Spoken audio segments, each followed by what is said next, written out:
I think we're very excited about Film Festival Flix picking up the film. Getting it into the US is fantastic.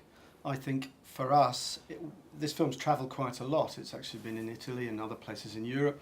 And wherever it goes, it kind of gets an interesting and different reaction. So it's not, it's not a mainstream film. It's a much more honest piece than some mainstream films, I guess. So to get it into America... Yeah, it's nice to have a platform here, that's for sure. Is really genuinely exciting. It's wonderful, yeah. What was the craziest thing that happened on set while you were shooting Unconditional? This is in a place in England called Newcastle, which is, brilliant, but quite rough, and we shot in some interesting areas. And I remember wrecking a pub that we didn't use in the end, but there was a bloke, an old boy sat there, and he had a dog with him, and he was drinking Guinness, and he had a drink of his Guinness, and then he pushed it across, and the dog had a drink of the Guinness. So I tried to get him in the film, but... That's the kind of areas that we were shooting in. It was very exciting. I think that... And, yeah, Harry got a few wolf whistles and a few stares. Obviously, he's dressed in drag, and yeah, I think he was quite believable as a woman, and that was kind of interesting. Filming in Newcastle city centre on a Friday night, seeing how people took to Harry, dressed as a woman. And they weren't that drunk. Yeah. Tell us a little bit about your character in Unconditional Love. Well, I play Liam, who I guess is a person that is on the fringes of society. And the idea was that he possibly grew up outside of Newcastle and then moved to Newcastle to try and sort of start afresh in life and to go to a town or to a city where nobody knew him, and he could sort of get away with being a different person or putting up this facade and sort of creating a new identity for himself. And yeah, he works for a financial services authority, and he comes into Kristen and Owen's life because they apply for a home improvement loan, and so he comes to issue the loan, and this obsession grows in him with one of the characters, with Owen. And then throughout the film, he starts to project Owen's sister's identity onto Owen, and yeah, that's basically it. Bryn, were there any significant changes that you made to the story as you were filming? No, the script was originally written a few years before we actually made the film. We expanded the script in various drafts just before shooting. What we found when we got into the cutting room was we sort of took it back down to that original essence quite a lot. But we certainly, one of the great things about working with Christian and Harry and the other actors was that they're very natural, and we expanded on the script as we went. So there was a sense of freedom about it and playing around with it and so on, which whether you keep that stuff or not, it doesn't matter, because it informs the way the actors are. I think that style lent itself to my character as well, because Liam is a very explosive, volatile sort of human being, and if you're given the freedom to improvise and to be spontaneous in the moment, then that certainly goes hand in hand with went hand in hand with my character. So that was fun. So Christian, what were parts that stood out in the script that really made you want to be a part of this movie? They're things that appeal to you as an actor. They're scenes that I hadn't done before, and it certainly was a character that I hadn't played before, someone that was so far removed from myself. So that's always a challenge, and that's always something that I think you look for as an actor. But just in general, the script was really strong. The dialogue, Joe writes great dialogue, and I just felt that it really captured, this place and this time and these people. And I grew up in Leeds, which is another northern industrial town, and not too far from Newcastle. And I sort of related to the working class element and these people. Obviously not the sexual element, but I mean, I think Liam in my head was an amalgamation of various characters that I knew growing up. And yeah, it was just a great opportunity to do, I think, a proper bit of sort of independent cinema. Do you guys think that Liam is the villain in this movie? I think I'd call him the Dark Angel, but in the end, no. He's terribly wounded and fairly damaged, I think. And I think the way that comes out in the form of violence or whatever is very typical, you know, in people who've got a compromise within them, or they're living in a sort of friction-filled state. And I don't think that people are inherently evil or bad. I think that they're conditioned that way, or they turn that way because of, you know, their upbringing or things that happen to them in their lives. And certainly in my head, that, you know, Liam is a person that can't be true to himself, that can't admit who he really is, and that comes out in these bursts of violence and this sort of facade that he puts up. But I think deep down he's this broken-hearted little boy, which I think creeps out towards the end. I think you see that. So I mean, you know, he certainly, I guess, takes advantage of Owen and somewhat, and you know, puts him through a fair bit of pain. But you know, he's someone that's in pain himself, and I think they both come out of the situation not better people, but having gone through something which they've learnt from, and that they can perhaps, you know, I don't know, they're at a different place certainly than they were at the start of the film. All right. Do you believe, either of you, that Liam actually loved Owen? Yeah, absolutely. Yeah, I think he believes he does anyway. I think that his idea of, you know, that yeah, I would say that Liam loved Owen. Absolutely, yeah. I think there's a few moments in the film where you see him actually say, "I love you," and that's to Owen, not just as a girl. That's to the bloke, you know. And also, I think you have to remember is that Liam is probably a guy that hasn't really ever felt love, or, you know, I don't think he ever got love from his parents, and certainly probably suffered some sort of, you know, various forms of physical and mental abuse from his dad. And so, you know, I think that it's certainly what he thinks is love. You know, he's trying to grasp at what he thinks that is, and find that. And I don't think one thing that I have said is that I don't think he goes looking for this relationship. It's just something that happens. You know, he's doing his job and he sees this guy, and then a fuse is lit in him, and then he pursues it. But yeah, I definitely think that he thinks that he's in love, and that yeah, I think he is. So, Bryn, what's different about shooting a feature film than all the television that you've done? Well, Christian can answer too, because I think there is a difference. I mean, the thing that was nice on this is, aside from the fact you don't have banks of executives on top of you, you really have freedom. And your brief is to sort of do an honest, original, and as risky piece as you possibly can. That's not entirely what most TV is about. Black Mirror is, in the sense that it's quite rare. It's original, it's challenging, it's full of ideas, and the guy, Charlie Brooker, who kind of came up with it, you know, has earned the right to sort of have that type of show. So he loosely talks about it as being, you know, a modernised version of, God, it's just gone out of my mind, Twilight Zone, sorry.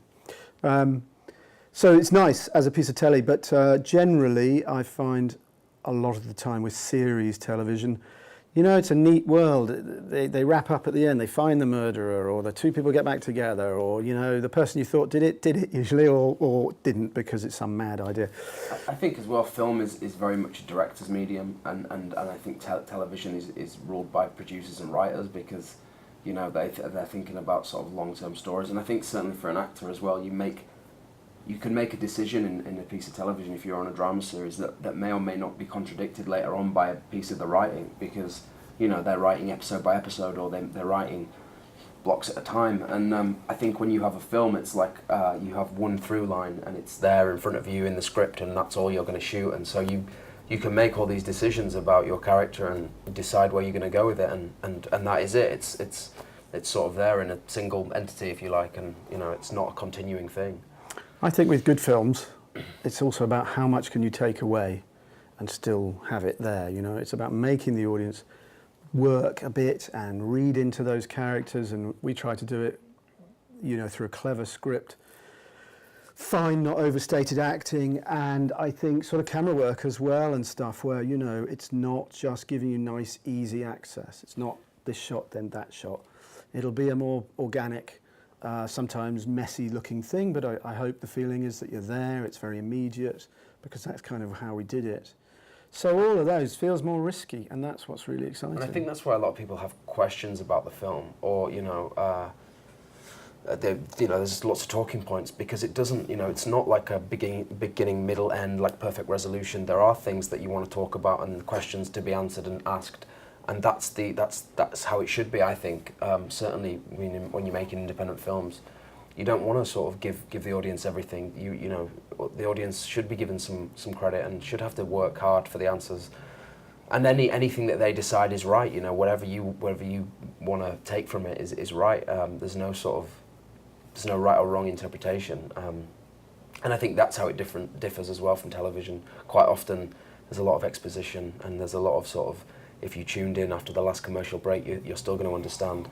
And I mean, there's amazing television out there, so I'm not discrediting it. It really much is sort of the new long form novel, I think, at the moment, certainly cable television anyway. But I think film is special for that one reason, that it's a sort of single entity, and you get people like Bryn that they just sort of can be creative and go off and make something special. All right, so what were your most memorable moments while making this film? We just got so lucky in a sense. We had a good location and all those sorts of things, but we were shooting near the winter time in the north of England. It's not the warmest of locations. But we got the light, everything came at the right moment. That was fantastic. And that scene at the end, when I'm driving the car and the waves are crashing over, that's all real, obviously. And there is, Bryn's sort of crouched in the back and the cameraman's behind me, and I'm driving, and in my head I'm going, okay, I'm just going to keep driving till I hear cut, but I'm very much aware that, there's like a tsunami happening in front of me. But that's sort of something that I guess you may not be able to do on a larger production, because you'd have more crew members and bigger insurance bonds and whatever, and sort of more red tape or whatever. I think the flexibility we had, which is so important, I think, to the process. So the last scene in the film of Harry on the pier thing, we broke the camera because a wave came in and hit it, but luckily it wasn't a terribly expensive camera, and just to be able to get out there, because we're a small unit, sort of talked our way onto it. Yeah, that was fantastic, and it's worth a load of money. It's just a pier at dawn, but that and things like the bridal suite scenes, which we shot quite late on, I think, where Christian was, riffing around and sticking pepperoni in his eye and things. They were exciting. My favorite shot is when he's on the pier and there's that huge crash, and he kind of looks back behind him, and then he kind of moves on. I'm kind of like, moving on from the violence or whatever. Like, I love that. That's my favorite scene in the whole film, is that last bit with him on the pier, because I just feel it's like this baptism. It's like I'm washing away everything that's happened, and I'm sort of this new person after all this. And he's smiling through it as well, which is so beautiful and sort of sad. That he's gone through all this, and yet he kind of feels great for it.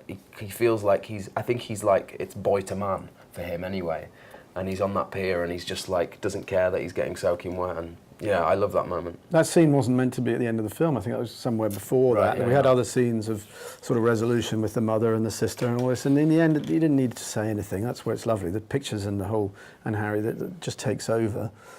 And we weren't actually, when we turned up there, they didn't want us on that at all because the storm was there. So we sort of said, we'll just go there, and then we went a little bit further down, and then I nearly got him washed away at the end. But that's what you get if you just happen to be in the right place, the right time, and can be quite quick, And the second thing was the shopkeeper at the bridal store. Her last name is Lady Man. What do you mean? Yes, it is. It is. Her real name? Her real name is Suzanne Ladyman. The woman that played the... Yeah. Wow, I didn't know that. That's like Bridget Ladyman. Bridget Ladyman, yeah. How did you know? That's amazing. You've been looking at the credits. That's incredible. Wow. That's why we cast her, actually. Yeah, it's all meant to be. That's why she's so understanding, I think, at the end, and she's sort of like, when he's like, can you just get him a cup of tea? And she's like, it's all right, Actually, that bridal shop, we had to explain, asking permission, can we film? Because it's a real shop. Bridget wasn't real, I don't think, no. Anyway, and we said, look, we're going to have to tell you what the scene is, because you might find it a bit weird. So we said, so there's a guy comes in, and he's got a guy with him, and he asks for a wedding dress, and they're going, right, yeah, happens about once a week. Only they literally, like, blokes with beards like this will come in and go, can you fit me for a dress, love? £1,000, yeah, all right, I'll do it. That's awesome. What would you guys say the core message of the movie is? Basically, I guess, the core of the film is A, that the path to love is not easy, as we're often presented that it'll be fine, and it isn't. For a lot of us, for everybody pretty much, it can be fraught with all kinds of things. But I suppose the other thing is if you feel pushed into being who you're not by cultural, religious, other sorts of whatever it is, you know, you're going to put yourself in a very bad place, and it's a shame. Well, that's where good drama lies. But so it's be true to yourself. Yeah, I also think that just in general, I think it's nice. I don't think there is one clear sort of take away from the film in terms of message or whatever, and that's what's nice about, you know, this. We're sort of just depicting these very real people in this very real setting, and they're people on the real fringes of society in terms of, you know, financially and socially, and it's just a real unconventional love story, I think, and I think what we're trying to say is that exists and that's out there, and that's something that you don't see, and you know, that's obviously something that you don't see in cinema that much is an unconventional love story like the one that is in our film. I think Harry McIntyre, who's, you know, when he talks about it, something he says is that even for all the sort of trauma that it goes into a little bit for Owen and so forth, he'll probably never have another relationship like this, so intense, so memorable in a sense, you know, with really quite a remarkable character. I mean, he may well not, and so it's just nice to have it. Okay, it's passion. Yeah. And I think as well, just to reiterate the fact that Owen is a character that, you know, lives with his mum and his sister, doesn't have any friends, doesn't really have a social life, and really needs Liam at the time that he sort of comes to Owen at the perfect time. For whatever happens and however dark it gets and violent, Owen needed something external from what he had. You know, he needed someone to come into his life and to take him to a pub and to, you know, get him drunk and to show him a good time and to show him some passion and some love, and that's what he got from Liam, you know, however it ended up and whatever. I think that he grew up from that experience. Fucked up love's better than no love at all. Yeah. Yes. That's the tagline.